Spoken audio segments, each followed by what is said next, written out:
warahmatullahi wabarakatuh.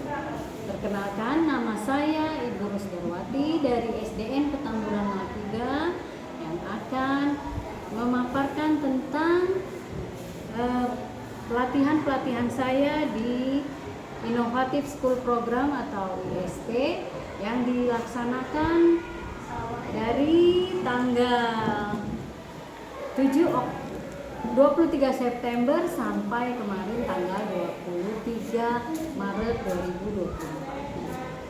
2024. Inilah RPP yang saya kumpulkan di map ini tentang pertemuan ke-1 sampai ke-10.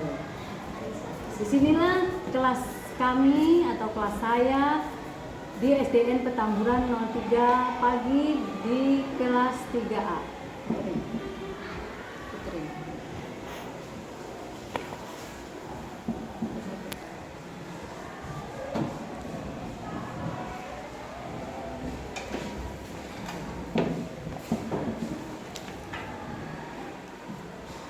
Untuk RPP dalam penilaiannya, pada saat pertemuan ke-7, RPP dari 1 sampai 6 ini dikumpulkan.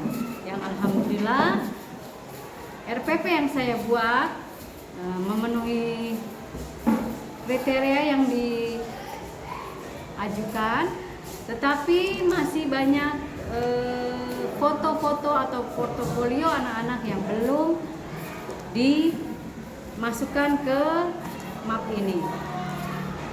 Yang pertama, di pertemuan pertama yaitu tanggal 23 September 2023, di sini ISP dengan tema workshopnya adalah Classroom Management, di mana diajarkan kepada siswa yaitu tentang disiplin diri, kesepakatan kelas, dan segitiga restitusi. Di mana kelas kami atau kelas 3 adalah membuat kesepakatan kelas. Di sini ada kesepakatan kelas yang dibuat oleh kelas 3. Baik, selanjutnya adalah di pertemuan kedua, yaitu di tanggal 7 Oktober 2023, di mana lanjutan dari Classroom Management 2. Dan siswa diharapkan membuat penjadwalan dalam kelas yaitu jadwal piket dan jadwal pelajaran. Di sini ada bukti-buktinya bahwa kelas 3A atau kelas kami membuat jadwal piket. Inilah portofolionya. Ya, beberapa siswa kelas 3A membuat jadwal pelajaran dan jadwal piket. Ini untuk di pertemuan kedua. Baik. Setelah di pertemuan kedua, ada pertemuan ketiga yaitu di tanggal 4 November 2023, di mana tema workshopnya adalah strategi membaca. Di sini dengan tujuan meningkatkan pemahaman siswa terhadap strategi membaca untuk memahami informasi yang ada dalam bacaan.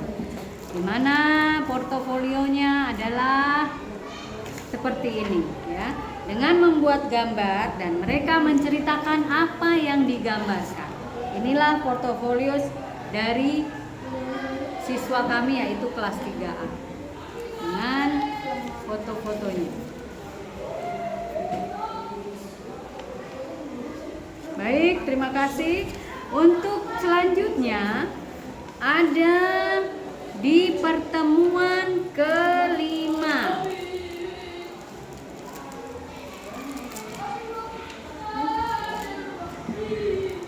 yaitu kurikulum merdeka, di mana siswa kami diharapkan bisa mengikuti kegiatan belajar berbasis proyek, masalah, dan inquiry, di mana metode ini digunakan untuk mempelajari mempelajari pelajaran bahasa Indonesia dengan membuat cerita atau membaca cerita pada sebuah buku. Di sini membaca cerita Si Kancil dan Kura-kura. Inilah kegiatan siswa kami pada pertemuan kelima.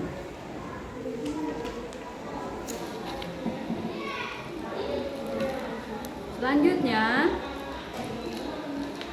di pertemuan ke-6 yaitu math strategik ya, di mana tujuannya adalah membuat konsep matematika menjadi pembelajaran yang sangat menyenangkan, membantu siswa untuk membangun pemahaman matematika yang lebih dalam.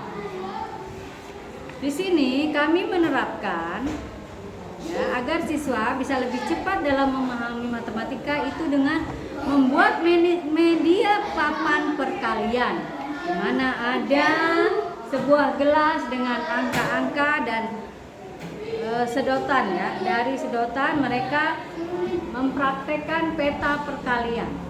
Inilah kegiatannya siswa kami kelas 3A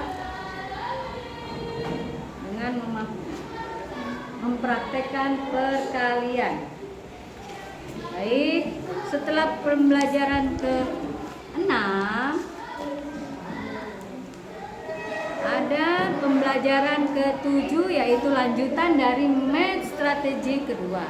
Di sini lebih memotivasi siswa dalam menyelesaikan permasalahan matematika dalam kehidupan sehari-hari dengan cara membuktikan dan percaya diri dalam menyelesaikan masalah. Ada soal cerita matematika yang dipraktekkan oleh murid kami atau siswa kami di kelas 3A dengan cerita menunjukkan jam bagaimana kegiatan mereka sehari-hari.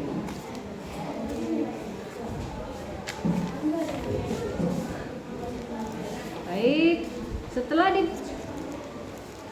pertemuan ke-7 ada pertemuan ke-8 yaitu di tanggal 17 Februari, di mana workshopnya adalah strategi pembelajaran berdiferensiasi.